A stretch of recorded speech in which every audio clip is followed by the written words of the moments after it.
É um prazer estar aqui com vocês, com o professor José sempre aí me auxiliando, me dando todo o suporte. Sejam todos bem-vindos. O primeiro período assim, literário que estamos estudando no terceiro ano é o pré-modernismo. Lembrando, pré-modernismo não é uma escola literária, é a organização para uma escola literária posteriormente, né, que será o modernismo. Mas vamos lá. O que define literatura, né? Muitos alunos perguntam: literatura é poesia, poema, prosa, né? Literatura é mais abrangente, é um leque de várias possibilidades.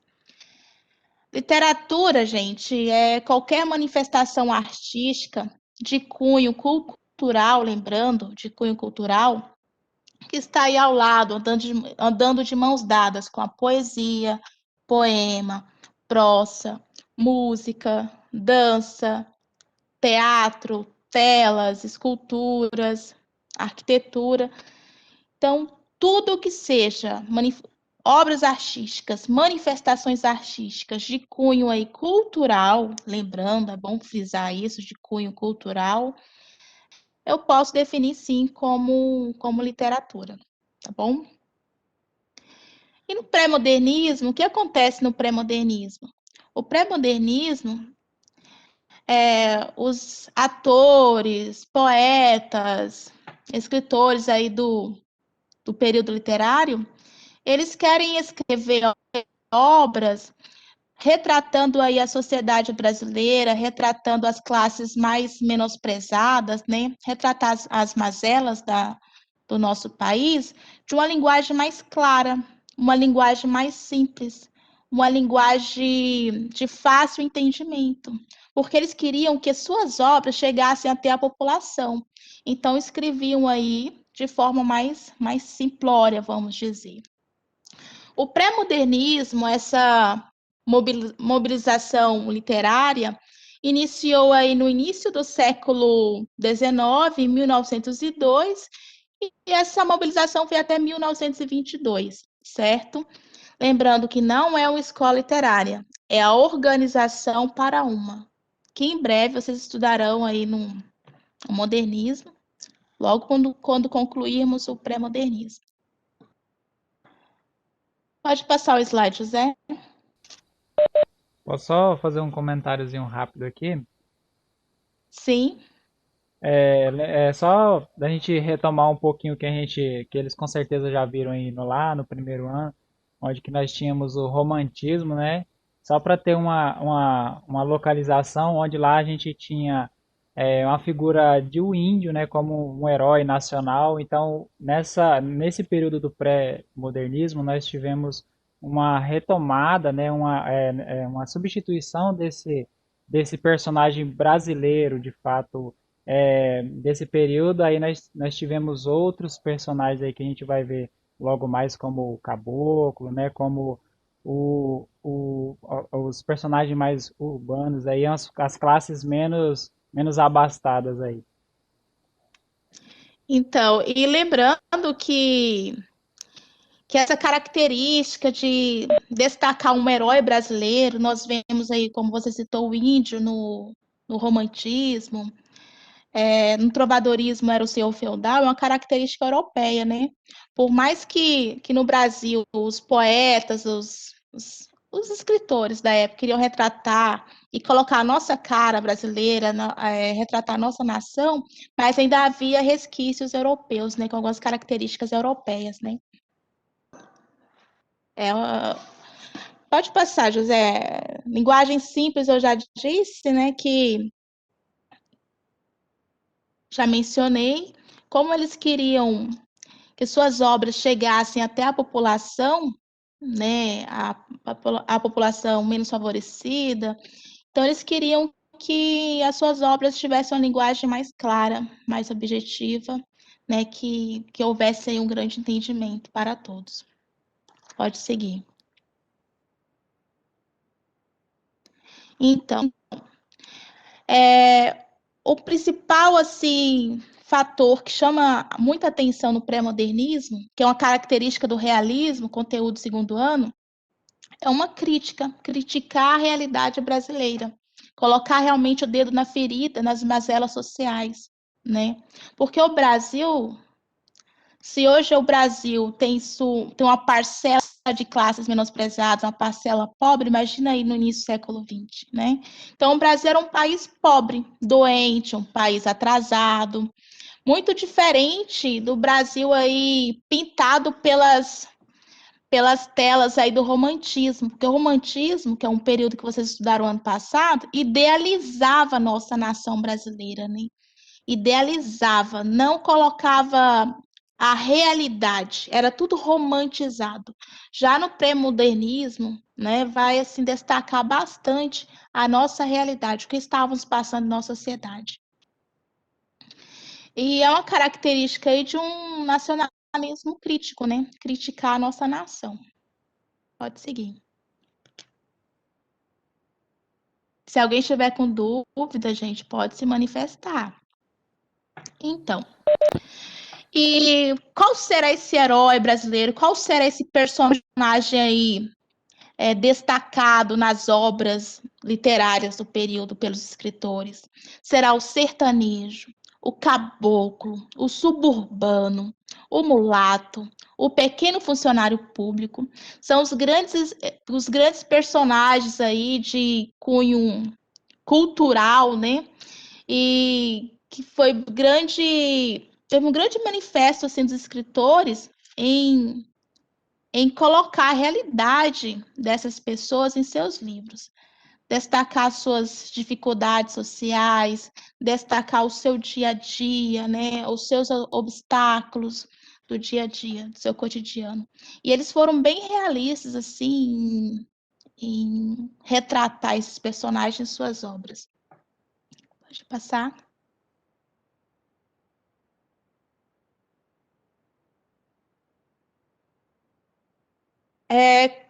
Como eu disse, gente, literatura ela é muito abrangente, né? Muito abrangente. Porém, literatura anda de mãos dadas com história. Não tem como eu explicar a parte literária sem mencionar o contexto histórico, né?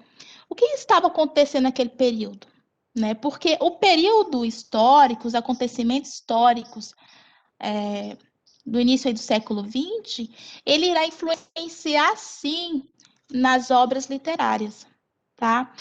Nós tivemos aí a união aí do famoso café com leite. O que é essa união de café com leite? Vocês, eu acredito que já estudaram em história a política do café com leite ou república oligárquica. O que é isso? República oligárquica, né? Trata-se do predomínio político dos cafeicultores do estado de São Paulo, por política café com leite, cafeicultores do estado de São Paulo, e dos fazendeiros de Minas Gerais, os produtores de leite. Então, esses dois estados, né, riquíssimos, né, eles se uniram e eles se revezavam ocupando a presidência do país. Como assim? Revezavam. Porque o poder estava com os estados de São Paulo e Minas Gerais. Então, eles se uniram, né, as grandes potências aí do Brasil na época, se uniram para ocupar a presidência do país. Então, desde os tempos do Império, a aristocracia cafeeira dominava a vida política do país. Mas qual o objetivo? Visando defender seus interesses econômicos, apenas isso. Na época, o Brasil exportava muito café, o que gerava dinheiro era o café nesse período. Então, esses dois estados se uniram por várias décadas para, para comandar as eleições à presidência. Então, eles se organizavam dessa forma. Em uma eleição, elegia o candidato à presidência do estado de São Paulo, e na próxima eleição elegeu um candidato à presidência do estado de Minas Gerais. E isso se perpetuou por muitas décadas, essa união do café com leite. Pode seguir, José.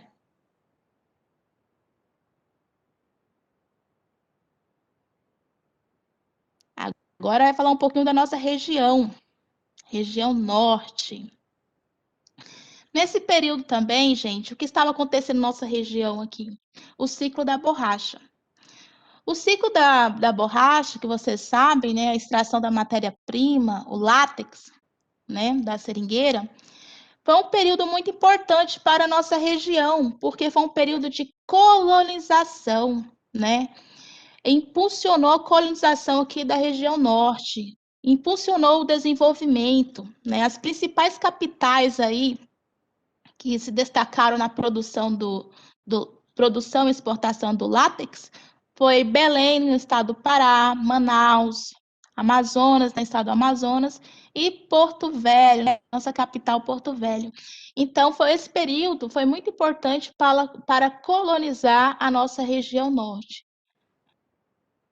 Pode seguir, José?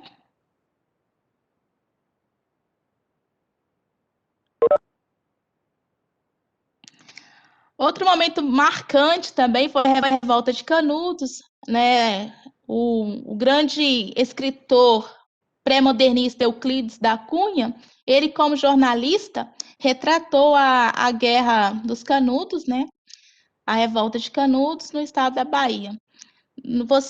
Eu passaria uma atividade, não hoje, mas na semana que vem, sobre um trecho dessa obra literária, né, do escritor Euclides da Cunha.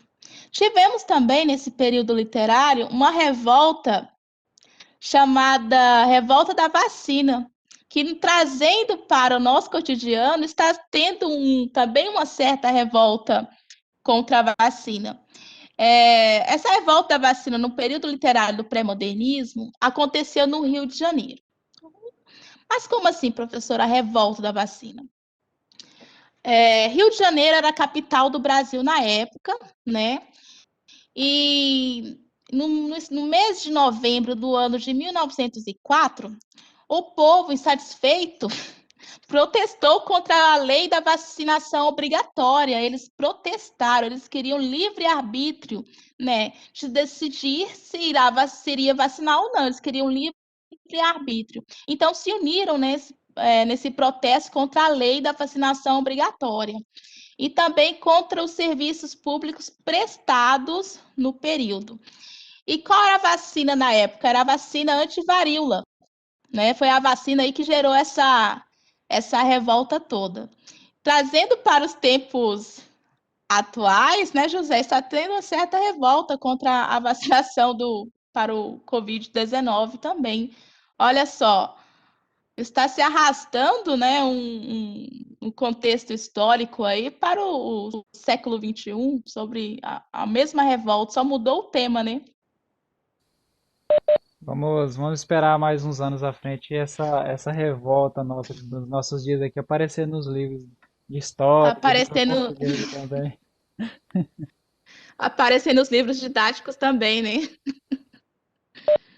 Então, assim, resumindo, gente, esse foi o período literário, né? O período literário do pré-modernismo e os acontecimentos históricos. Tem mais acontecimentos, professora? Tem mais acontecimentos históricos, mas esses foram os que ganharam mais destaques. Pode seguir?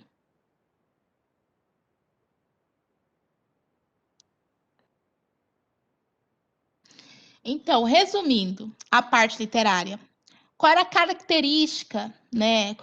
Quais eram os tópicos principais para a produção das obras literárias? Ruptura com o passado. O que é isso? Deixar de escrever da forma mais formal, como as outras escolas literárias usavam muita forma formal, né? E começaram a escrever de forma mais clara. Então, eles tiveram a ruptura do passado. O que era escrito no passado, eles mudaram de uma forma mais simplória, né? Agora eles estão pensando em atingir a população brasileira menosprezada. Denúncia da realidade. Eles vão denunciar as mazelas, vão fazer uma crítica da nossa sociedade, vão fazer uma crítica sobre as populações menosprezadas, os recursos que não chegam a essas populações, né? O que o governo prioriza a aristocracia e não prioriza, né, os pobres, vamos dizer assim. Regionalismo. Por que regionalismo? Vocês perceberam que no contexto histórico, eu falei do estado do Rio de Janeiro, eu falei sobre Bahia, Revolta dos Canudos, sobre a República Café com Leite, São Paulo e Minas Gerais, e o ciclo da borracha na nossa região norte. Então, esse regionalismo, esses acontecimentos históricos, não só literários, mas históricos no Brasil todo. Então, foi um misto, foi bem abrangente esse período literário como um todo. Tipos humanos marginalizados, é destacar, né, as classes marginalizadas da nossa sociedade no início do século XX. Pode seguir. Esses são os renomados autores do pré-modernismo. Tem mais autores, né, mas foram esses que tiveram mais destaques. Augusto dos Anjos. Augusto dos Anjos, gente, ele, por ter característica simbolística, por usar elementos místicos nas suas obras, ele ainda se manteve na linguagem formal, ele se manteve. Mas os demais, assim, cada um com a sua característica, Monteiro Lobato, Lima Barreto e Euclides da Cunha, já escreveram de uma forma mais clara, de uma forma mais objetiva. Pode seguir.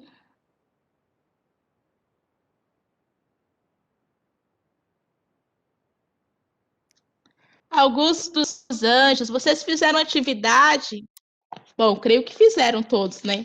Lá na página 16, sobre 2 poemas bem famosos do Augusto dos Anjos, chamado Deus, Verme e Idealismo. Vocês perceberam que ele usa uma linguagem bem científica, uma linguagem extremamente formal, né? Até de difícil entendimento, por isso que teve aí o glossário para vocês entenderem melhor, né? Sobre o contexto aí dos poemas. Então, esse é uma característica do Augusto dos Anjos, tá bom? Então, é uma linguagem científica aliada à agressividade, à vulgaridade vocabular, palavras antipoéticas. O que seria palavras antipoéticas?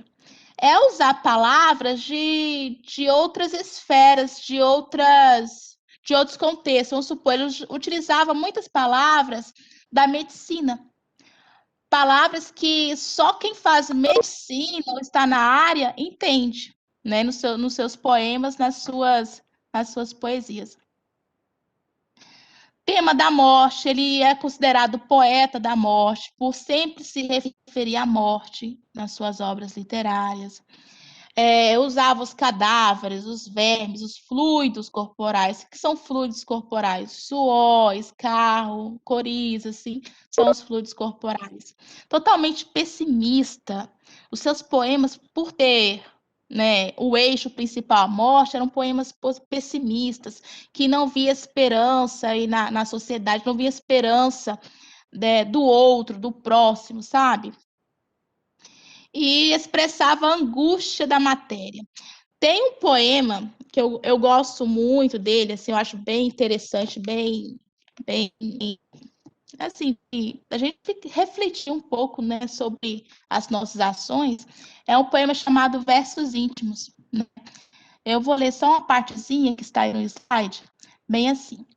Toma um fósforo, acende teu cigarro. O beijo amigo é a véspera do escarro. A mão que afaga é a mesma que apedreja. Se alguém causa ainda pena tua chaga, apedreja essa mão vil que te afaga, escarra nessa boca que te beija. Ou seja, aquela mesma mão, aquele mesmo amigo, entre aspas, que te dá um carinho, que está ali do seu lado, é aquele mesmo que te apedreja. Então, esse poema nos traz uma certa reflexão dos nossos elos assim, de amizade. Será que nosso elo de amizade é uma amizade verdadeira, uma amizade forte? Então, Augusto dos Anjos trouxe isso aí para nós refletirmos, né? Mais uma vez, os fluidos corporais manifestados no poema, né? O escarro, é uma grande característica aí do Augusto dos Anjos é destacar esses tópicos. Além disso, outra partezinha que nos traz grande reflexão é Essa Boca que Te Beija. Será que esses amigos que são os nossos ao nosso lado são os nossos verdadeiros companheiros, que estão ali nos beijando, nos acariciando, nos falando palavras carinhosas? E aí? Augusto dos Anjos, ele é um poeta, assim, fabuloso, e é o único poeta do pré-modernismo. Ele escreveu várias obras literárias, né? E essa coletânea de várias obras literárias estão todas em um livro chamado Eu. Ah, professora, mas só tem uma obra do Augusto dos Anjos, o livro Eu? Não é bem assim. São vários poemas que foram catalogados nessa obra denominada Eu. José, quer falar algo sobre o Augusto? Não, não, tá perfeito, professora. Sem nada a acrescentar. Augusto dos Anjos. Essa obra, intitulada Eu, ela foi divulgada em 1912, consagrando aí o poeta da morte. Poeta da morte é assim que foi denominado Augusto dos Anjos. Próximo, José. Monteiro Lobato. Eu creio que todos vocês já assistiram o Sítio do Pica-Pau Amarelo. Eu acredito. Grande obra aí de Monteiro Lobato. Monteiro Lobato tem uma vasta coletânea assim, de obras infantis. Só, se eu não me engano, só o Sítio do Pica-Pau Amarelo foi dividido aí em 23 volumes nessa obra literária de Monteiro Lobato. Porém, nesse período literário do pré-modernismo, ele foi conhecido por produzir contos, e o conto famoso dele foi Eurupês, né? Mas hoje, atualmente, né, nós conhecemos Monteiro Lobato mais pelo Sítio do Pica-Pau Amarelo, que fez parte da nossa infância, né, de muitos, creio. Fez parte da minha infância, professor José, eu creio que é de vocês também. Monteiro Lobato, ele foi colunista de um jornal. Esse jornal, ele era proprietário desse jornal, né? Moralista, conservador. Por ele ser moralista e conservador, no modernismo, que é o próximo movimento literário, que é uma escola de fato literária, ele não vai estar. Não vai estar por ele ser conservador. E o modernismo, o nome já diz, modernismo. Querem fazer tudo diferente, né? Com a característica mais brasileira. Mas Monteiro, por ser conservador, ele se afastou desse grupo aí de autores, de poetas, né, do modernismo. Crítico do atraso do país, ele também criticava, havia obras que criticava a sociedade na época, mas a sociedade burguesa, aristocrática, né?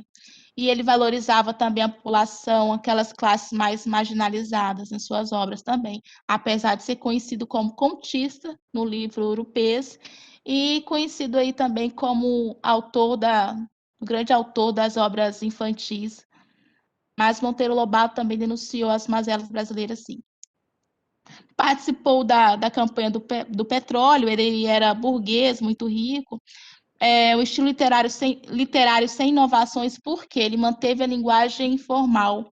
Ele não quis inovar como os outros autores aí já no modernismo. Por isso que ele se afastou desse grupo modernista. Monteiro Lobato, por ele ser rico, né, e herdou uma fortuna do seu avô, ele comprou uma revista chamada Revista do Brasil. E como a revista era dele, ele colunista, sabia escrever bem, publicou grande parte das suas obras, não só como folhetins. O que é folhetim? Ele escrevia um capítulo de um livro e divulgava nessa revista esse capítulo do livro. Antes de divulgar o livro em si. É o que eu disse em outra turma, é como se fosse uma série do Netflix. Vocês não assistem por temporada e episódios? Era dessa forma que Monteiro Lobato fazia também, como a revista era dele, ele divulgava um capítulo do seu livro. Aí a sociedade ficava aguardando o próximo episódio, o próximo capítulo do livro, né? E a revista era dele, ele colocava todas as suas obras, todo o seu acervo, né? E um grande personagem destacou aí também, que ele criou, assim, por retratar a nossa sociedade brasileira, as classes menosprezadas, foi o personagem Jeca Tatu, né? O famoso Jeca Tatu. Pode seguir, José. Se alguém tiver dúvida, pode perguntar. Deixei aberto aí também Lima no, Barreto. deixei aberto também no bate-papo, tá, gente? Se caso vocês não quiserem ligar o microfone de vocês aí, vocês podem estar deixando no bate-papo aí, beleza? Pode. Lima Barreto é a atividade de hoje. Nós iremos conhecer melhor sobre Lima Barreto hoje, não só nessa aula, mas também no livro didático. Irei passar a biografia dele, que já está lá na página 18. Temos a biografia de Lima Barreto. E temos um capítulo, um fragmento de um capítulo da obra Triste Fim de Policarpo Quaresma, obra de Lima Barreto. E a atividade será leitura, compreensão e interpretação textual desse capítulo desse livro do grande escritor Lima Barreto. Lima Barreto sofreu muito preconceito, gente. Ele é neto de escravos. Ele sofreu muito preconceito por ser mulato, né? E por ele ser mulato, ele sentia na pele a dor da população brasileira que não tinha acesso à leitura, à saúde, né? Que sofria mesmo, sofria, né, na nossa sociedade, era o povo mais trabalhador, o povo braçal. Então, ele viu de perto, né, as dificuldades, o cotidiano dessa classe social. E viu de perto e sofreu muito preconceito aí por ser mulato. Então, as suas obras, né, como o Triste Fim de Policarpo Quaresma, destaca também esse enredo todo de dificuldades. Ele era militante, socialista. Infelizmente, ele foi alcoólatra, foi internado em um hospício 2 vezes, morreu muito jovem, né? Ele seguiu, infelizmente, a mesma saga do pai. O pai também havia sido internado em um hospício devido ao alcoolismo, porque na época não tinha clínicas especialistas para tratar esse vício, então colocavam em hospícios.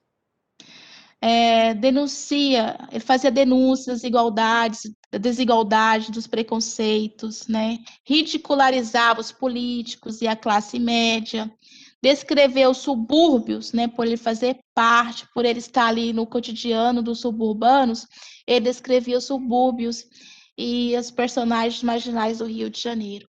Então, Lima Barreto, ele era muito inteligente, deixou uma vasta obra literária assim de grandiosa, porém o alcoolismo tirou ele assim do foco. O alcoolismo tirou ele do foco, infelizmente.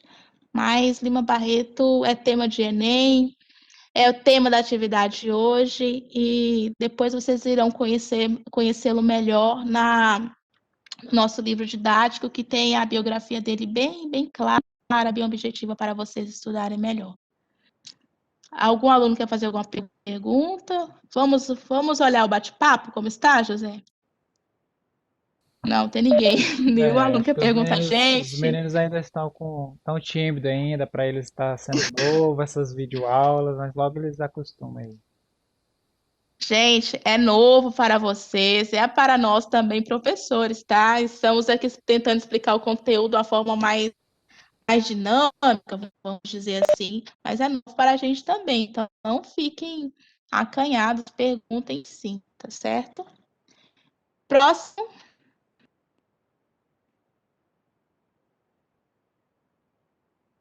próximo slide. Euclides.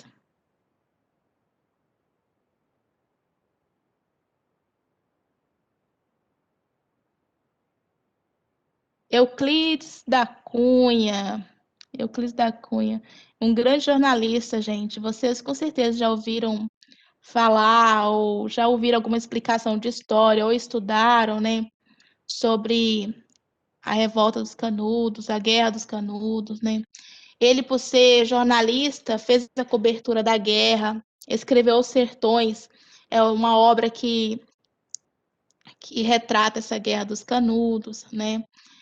Ele fazia também descrição ao sertanejo, descreveu Canudos, né, como o homem, a terra e a luta, ou seja, os tópicos principais eram o homem, o trabalhador rural, né, a terra que lutava por um pedacinho de terra, aquele sertanejo que lutava para ter um pedaço de terra para plantar, né, e a luta desse povo, a luta dessa guerra dos Canudos. Então, ele viu de perto esse momento e descreveu da forma mais clara e objetiva em seu livro, A Guerra de Canudos. E passa o slide, José.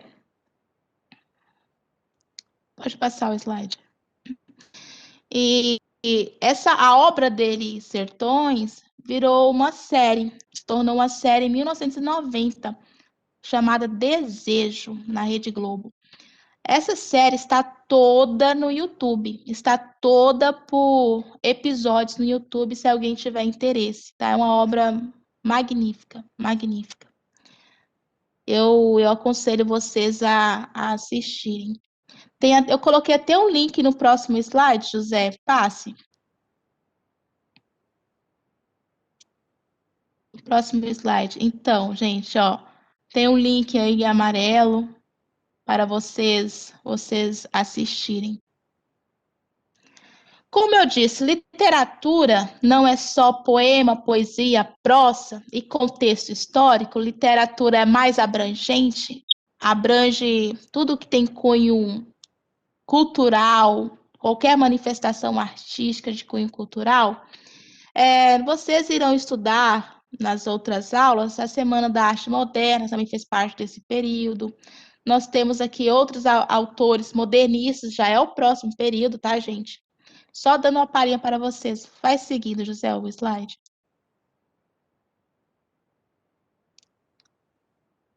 Isso. A Semana da Arte Moderna, ela vai ser um grande movimento assim cultural, né, do modernismo já. Já não é o pré-modernismo, é o fim do pré-modernismo e o início da escola literária ou modernismo. Então a Semana da Arte Moderna foi um grande marco, né, nesse período literário. Pode seguir? Só dando uma palhinha do que virá. As duas mulheres são pintoras. A primeira é Tarsila do Amaral, a segunda, Anita Mafaldi, grandes pintoras aí modernistas. Os demais são escritores que nós estudaremos em breve. Pode seguir, José.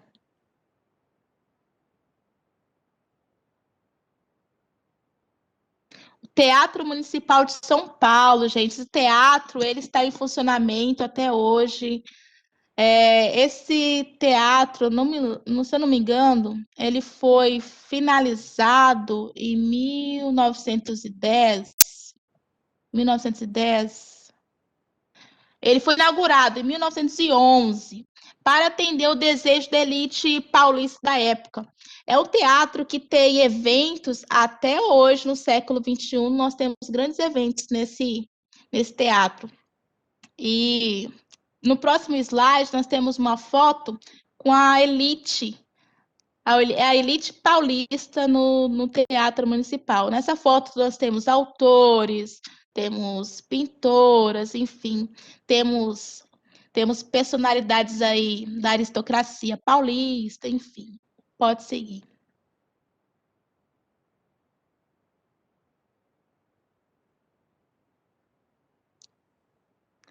Essa é uma tela da Nietzsche Mafaldi, né? Ela fez parte aí desse movimento literário como pintora. A Anita Mafaldi e o Monteiro Lobato, os dois não davam muito certo, não, gente. Os dois vira e mexe brigavam. E o ponto final dessa briga, o Monteiro Lobato não decidiu seguir esse grupo modernista, não. Por isso que ele se manteve como moralista e conservador.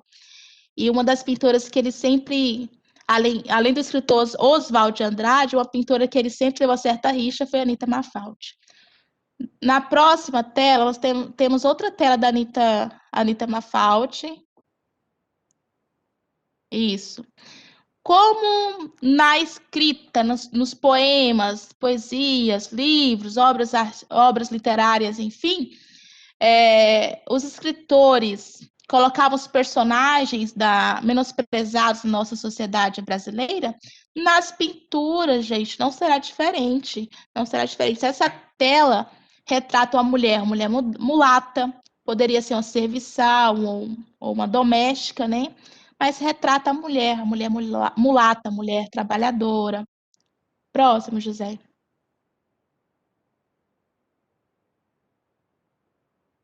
Essa já é uma tela da Tarsila do Amaral. Nós temos uma releitura dessa tela na escola, se eu não me engano, está na supervisão. A turma do terceiro ano de 2019, eles pintaram essa tela, fizeram uma releitura, e temos esse pequeno acervo da Tarsila do Amaral na nossa escola. Temos mais uma tela, que mais uma vez retrata o mulato, tá, gente? Abapuru.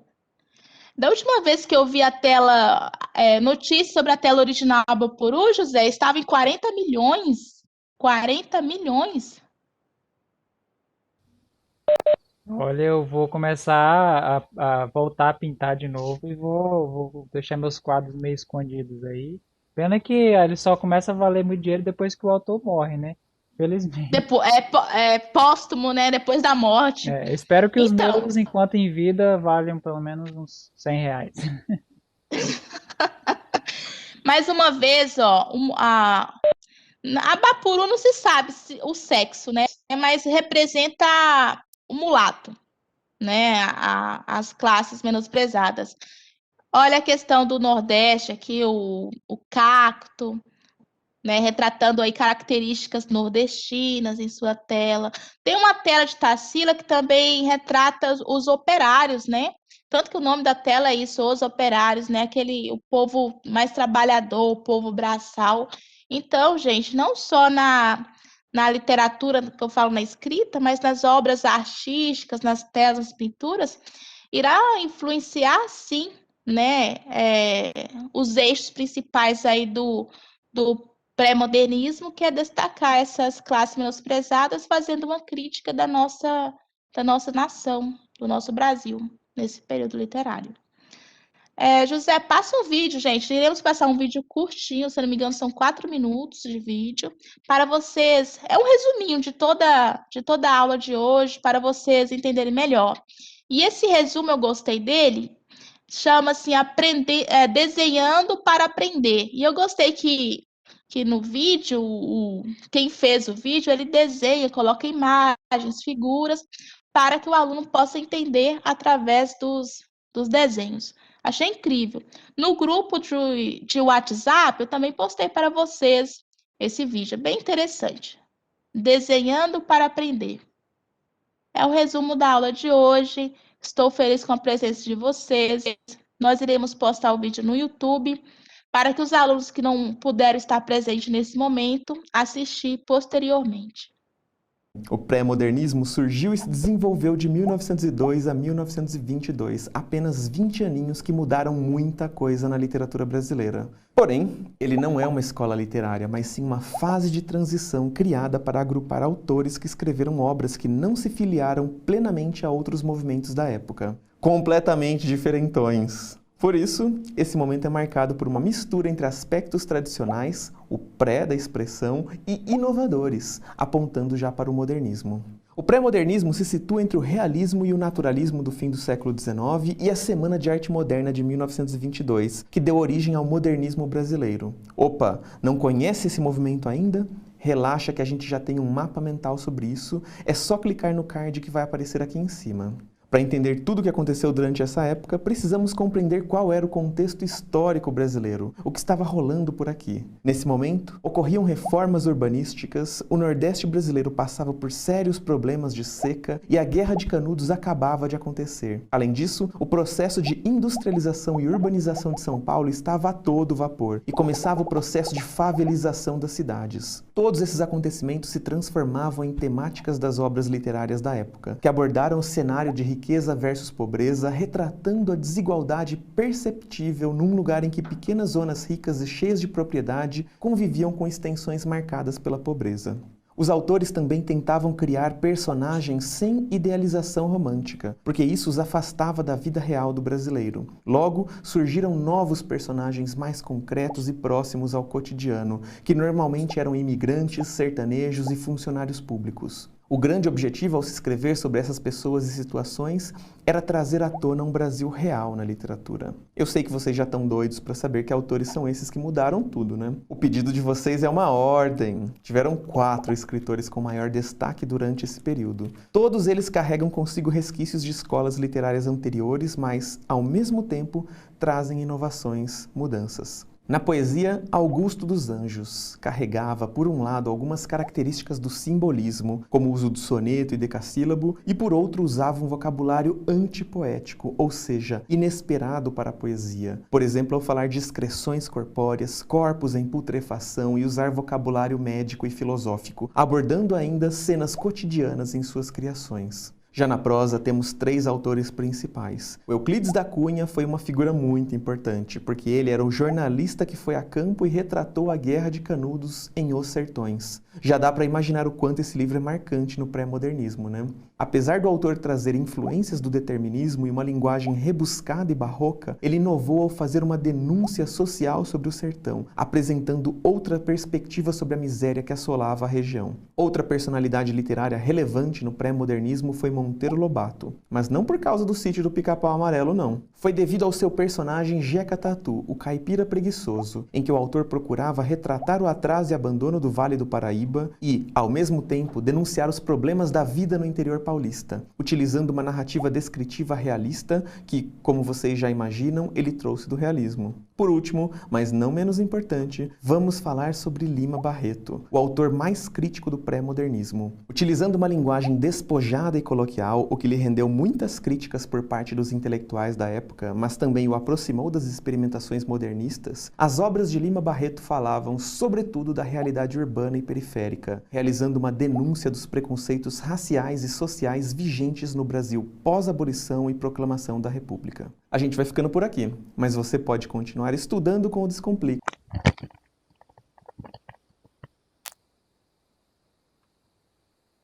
Então, gente, esse vídeo eu adorei ele, que explica de uma forma bem simples, bem clara, né, com os desenhos, com as imagens.